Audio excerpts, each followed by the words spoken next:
出版委員會係用嚟做啲咩嘅？監管個新聞資料啊嘛嚇。即係個法例其實係講咩㗎？其實唔知成個內容嚟講，我知咗大概30%到啦。睇唔可能小市民嚟講係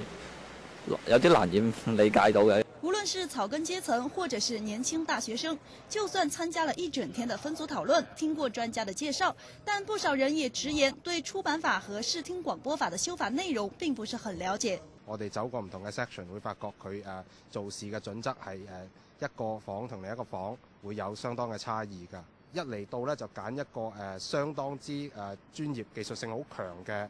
topic 嚟到做，咁樣嘅話市民嚟到佢亦都對背景資料成個環境掌握唔係好深嘅時候，我睇嘅一個 section 呢，就係朝早討論完成個小組之後，佢連到底有冇呢個新聞從業員通則佢都唔知。花了350多萬元，首次在澳門引入商議式民調，為修改出版法和視聽廣播法做民意調查。當天也有到場的民間觀察員認為，商議式民調本身有它的優點，但用在公眾並不熟悉的新聞行業操作和法律議題上，討論出來的結果並未能達到理想。第四權嘅概念係點嘅話，市民係唔會明㗎，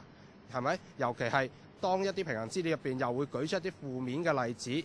一啲片面嘅負面嘅例子嘅時候，咁其實咧係暗地裏咧係喺度引導緊公眾，就傾向係需要監管，而且個監管咧又好似係要有啲政府喺度，又要有啲乜嘢喺度咁樣，係一個貌似係一個平衡嘅討論，但係實情係有佢嘅 hidden agenda 喺度嘅，唔好再用一啲貌似公開、貌似平衡嘅方法，但係就攝咗一啲嘢喺入邊，跟住俾公眾咁樣，然後再用呢樣嘢令到公眾產生一啲唔準確嘅印象出嚟。咁嘅話，其實對成個新聞自由對社會嘅發展都冇好處嘅。鄭明軒認為，當局日後應審慎選擇使用商議式民調，否則只會浪費公帑。澳亞衛視彭愛子、王冠中澳門報道。